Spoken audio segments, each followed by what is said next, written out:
Welcome to Story Never End, the show where we crack open the classics and find out they were quietly writing about us. Today's book predicted something genuinely creepy 130 years ago, that when machines and AI do absolutely everything for you, humans don't get stronger. We rot.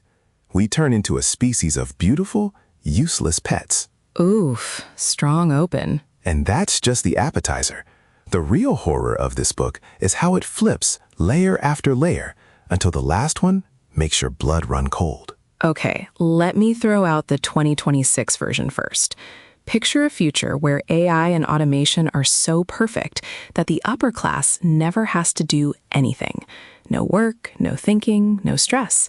They just float around looking gorgeous, eating, scrolling, or farming all day, curating the perfect chill, the perfect image. Sounds like paradise. On the surface, paradise. Hold on to that image because it's going to flip hard in a minute. So let's start from the top.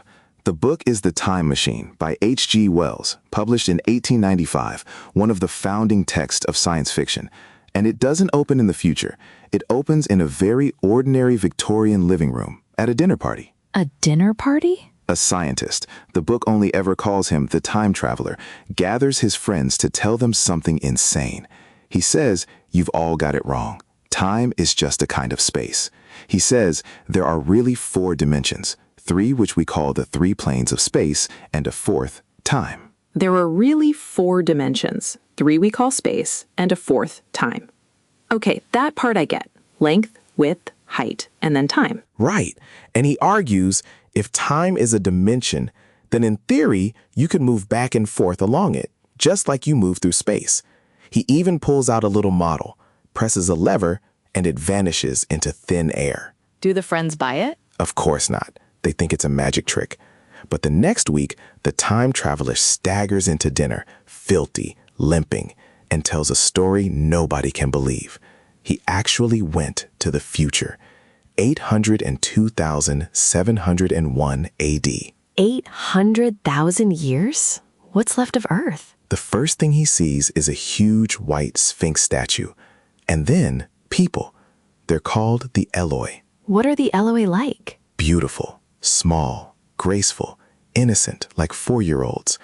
They wear pretty robes, live in gorgeous but crumbling palaces, and all they do is play, eat fruit, weave flowers, and sing. No work, no worries, no competition. Not a single farm animal or field anywhere. Ugh, that's just the influencer royalty class. The Delulu soft life crowd can't do a single useful thing but vibing forever.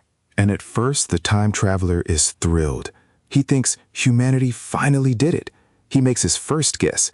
He looks at these carefree, propertyless, classless people and says one word to himself: communism. He thinks it's utopia. Humanity finally abolished wealth gaps, abolished labor, everyone just living in peace. That's his version 1. He thinks this is the finish line of all human striving, the perfect fruit. And honestly, that misread is so 2026. When we talk about AI taking all the jobs, the optimistic version is exactly this, right? Everyone gets UBI, universal basic income. The machines earn for us, and humans are finally free to paint, write poetry, become themselves. Sounds beautiful. The time traveler thought so too at first. But Wells is asking a much crueler question. When humans truly don't have to work or struggle anymore, do we become Leonardo da Vinci, or do we become the Eloi? Historically, the people with infinite leisure, did they produce the Renaissance, or did they just collectively check out? That's the bet our generation is placing right now. And Wells's answer is brutally pessimistic. He bets we pick Eloi, because he quickly discovers his utopia theory is wrong. Wrong how? These Eloi are frighteningly dumb. 3-second attention spans, they quit the instant anything is hard. At one point, an Eloi girl is drowning in a river, a whole crowd standing right there, and not one of them moves to save her. Wait, they just let her drown? Not out of cruelty. They've genuinely lost the concept. The time traveler jumps in and saves her himself, and afterward she follows him everywhere. He names her Weena. She's the one bit of human warmth in this entire frozen future. Okay, that Weena detail kind of guts me. In a world where the whole species has devolved into pets, the only one left with actual humanity is the guy who time traveled from the past, the one who will dive into a river to save a stranger? Right. Weena gets scared when he's about to leave, brings him flowers, clings to him in the dark. Those simplest feelings, attachment, gratitude, fear of loss, 800,000 years later, they've become rare. So maybe what makes us human isn't how smart or strong we are. It's that we still care, still jump in the river for someone else. Strip that out, and even if you look human and smile sweet, you're just a pretty animal. And in 2026, with AI getting better and better at imitating us, that one lands hard. So the time traveler scraps the utopia theory and reasons deeper. He says this world had become too safe, too comfortable. No wasting disease to require strength of constitution, no need of toil.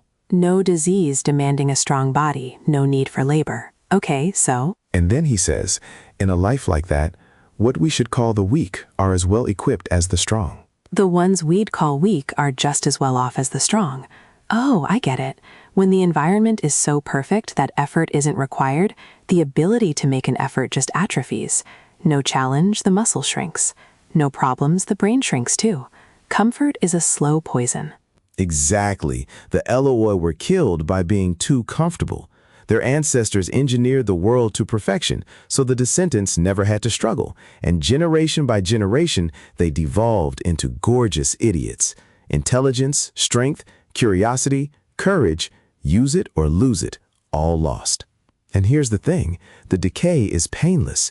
The Eloi don't feel doomed, they feel amazing. That's the scariest part. Pain forces you to fight, to improve. Comfort doesn't. Comfort lets you devolve with a smile. Think about it.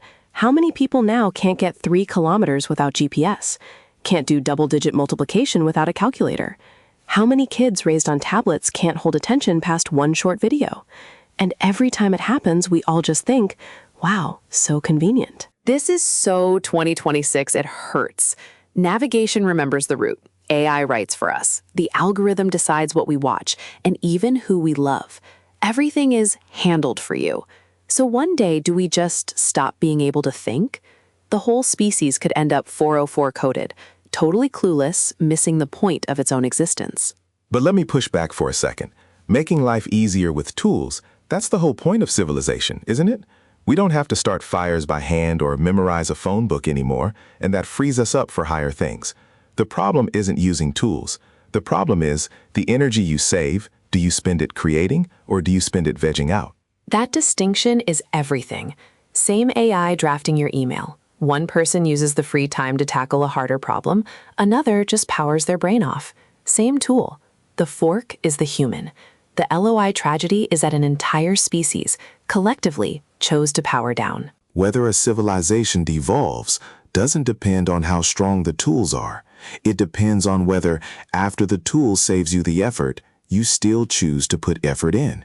That's the exam 2026 is sitting right now. But here's where the story drops out from under you. One morning, the time traveler discovers his time machine is gone. Gone? So he's stranded? Instantly, he goes from tourist to prisoner, trapped 800,000 years from home. He searches everywhere and finally finds it. Someone dragged the machine inside the bronze pedestal of that white sphinx and locked it in. Who did it? The LOA are so weak. Could they even move a machine? Great question. That's the second big flip. The time traveler discovers this world isn't only LOI. At night, especially on moonless nights, something else crawls up out of the ground. Oh, here it comes. Pale, ape-like, huge eyes that glow in the dark, terrified of light, living deep underground.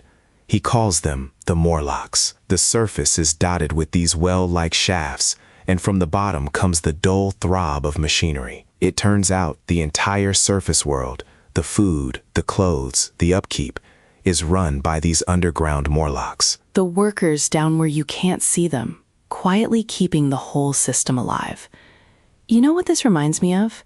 On Instagram, on TikTok, we only ever scroll the gorgeous side. But everything that actually keeps the world running, cleaning, logistics, repairs, the support staff still online at 3 a.m., All of it gets filed into a backend you never look at. The cleaner the front, the deeper the dirty work hides. At first, the time traveler assumes the Eloi are the masters above, the Morlocks the slaves below. But when he actually climbs down a shaft into that dark world roaring with machines, the truth he uncovers freezes his blood. He says, man had not remained one species, but had differentiated into two distinct animals. Humanity didn't stay one species. It split into two completely different animals, one above, one below. His third theory drops. He figures this is class division taken to the absolute extreme. Long ago, the wealthy lived in comfort up top. The laboring poor got pushed into underground factories. Over hundreds of thousands of years, those two groups evolved into two separate species. The penthouse and the basement. The people who command AI and the people who became AI's training data.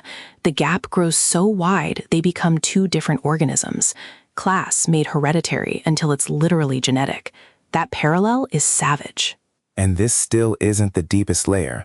The real truth is that the relationship between these two species is something you would never guess. Wait, you said this still isn't the deepest layer. Right. The Morlocks do still serve the Eloi. They run the machines, grow the food, weave the clothes, keep the Eloi plump and carefree. But on the moonless nights, the Morlocks climb to the surface. To do what? To catch the Eloi and eat them. Wait, what? The truth is, the Eloi were mere fatted cattle, which the ant-like Morlocks preserved and preyed upon. The Eloi were just fattened livestock that the ant-like Morlocks kept and hunted. Do you see how brutal that flip is? On the surface, the Eloi are the masters and the Morlocks the servants. But actually, the servants are farming the masters, the way we farm pigs and chickens. The Eloi are pampered to perfection, not because they're noble, but because they're food. Oh my God. So the served upper class is actually controlled livestock. They think they're enjoying the service. They're being farmed. They're so blissed out and helpless precisely because cattle don't need any skills. The better cared for, the more completely controlled. That's the book's deepest cut. The Eloi's carefree isn't freedom. It's a full feed trough. Their heaven is built on a slaughterhouse foundation. And here's where it draws blood in 2026. Think about the free services. Free social media, free streaming, free AI assistance. Have you ever asked why they're free? Because you're not the customer. Right. Because you're the product.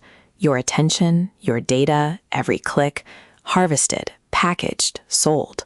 We think the platforms are serving us for free, but actually, we're the ones being fattened and harvested.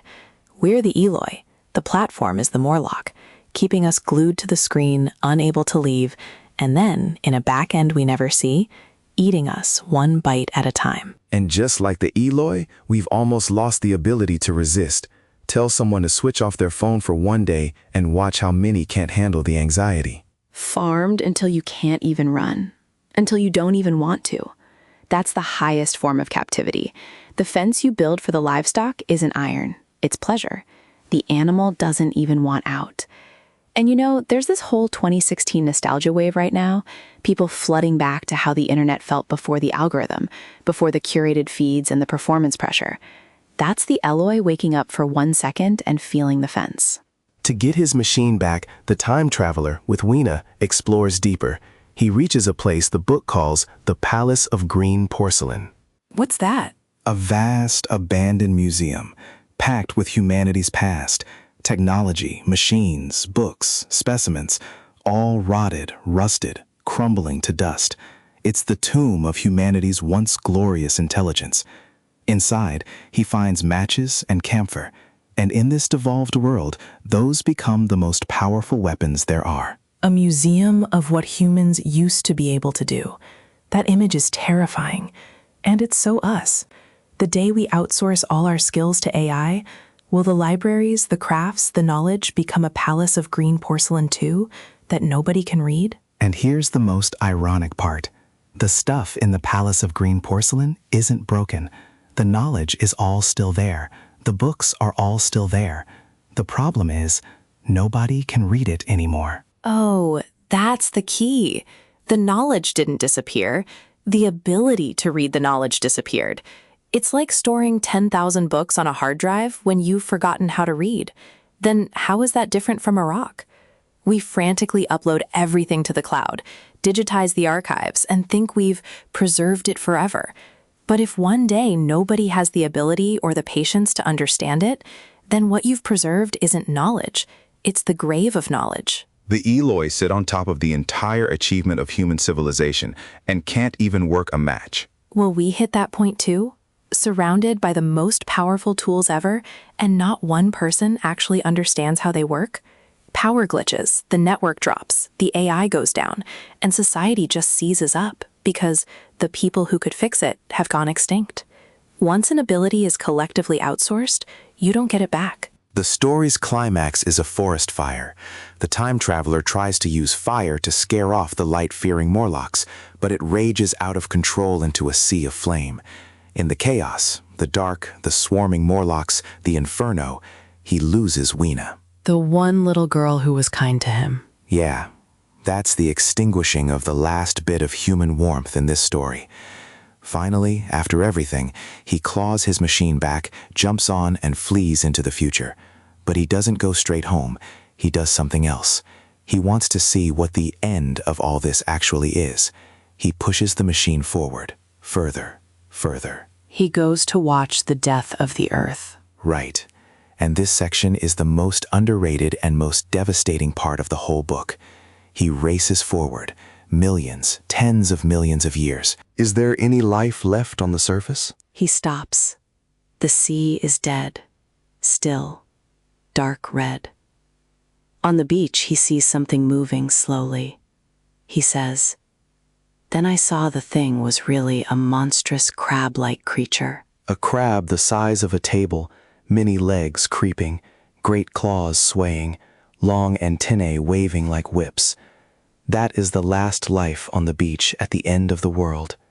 Humans, mammals, long gone. From the beautiful Eloi all the way down to a giant crab on a beach, he describes the whole world. I cannot convey the sense of abominable desolation that hung over the world. I cannot convey the sense of abominable desolation that hung over the world. The dark red sky, the blackness to the north, the dead salt sea, the stony beach crawling with these foul, slow monsters, air so thin it hurts the lungs. Then an eclipse, the sun blotted out, the whole world plunged into total black and cold. He nearly dies there. That is the end point of progress. Not the stars, but a frozen, dead red beach. You know what that is? That's the nihilistic penguin meme made real. There's this whole meme going around right now, a little penguin that's basically a statement about life having no meaning, brands like BMW jumping on it. It's funny because it's a joke. But Wells's ending is terrifying because it isn't a nuclear war. It isn't a natural disaster. There's no villain. It's humanity living too well, comfortable for 800,000 years, drifting gently all the way to this crab beach. The apocalypse isn't always a bang. Sometimes it's a nap you slept too long and never woke up from. The time traveler finally escapes back to the present, battered, and finishes his story.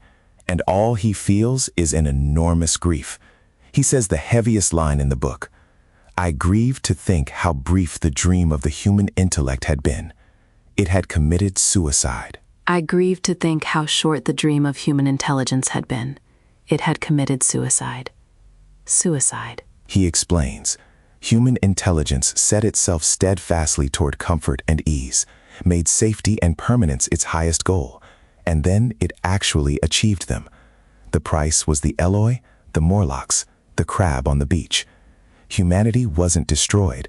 It was gently killed by its own pursuit of comfort. We strain every nerve to live easier, safer, with less effort, and the end of that road turns out to be devolution, being farmed, the suicide of intelligence. In the AI age, that warning lands like a slap. And the ending of the frame story is even creepier. The day after he tells it, the time traveler says he's going back to gather proof. He climbs onto the machine and is never seen again. Vanished, forever, somewhere in time. Even he gets carried off by the machine in the end. So what is this 130-year-old book warning us about in 2026? I think it's the thing that kills you usually isn't pain, it's comfort. When a system does everything for you until you never have to think, act, or struggle again, that's exactly when to get scared. Because by then, you can't tell whether it's serving you or whether you've become the beautiful, farmed, fully controlled Eloy. Ability runs on use it or lose it. The more comfort you're handed, the faster you rot. The ones cared for most completely usually aren't the masters. They're the cattle. And a civilization that makes comfort its only goal may find its endpoint is a dead red beach with a giant crab crawling across it. That's the time machine. So next time you catch yourself thinking, this app handled everything, I don't have to think at all, clock it. Pause 1 second and ask, that ability I'm letting atrophy, what if one day it just doesn't come back? This is Story Never End, reading yesterday's classics through today's eyes. We'll see you next time. See you next time.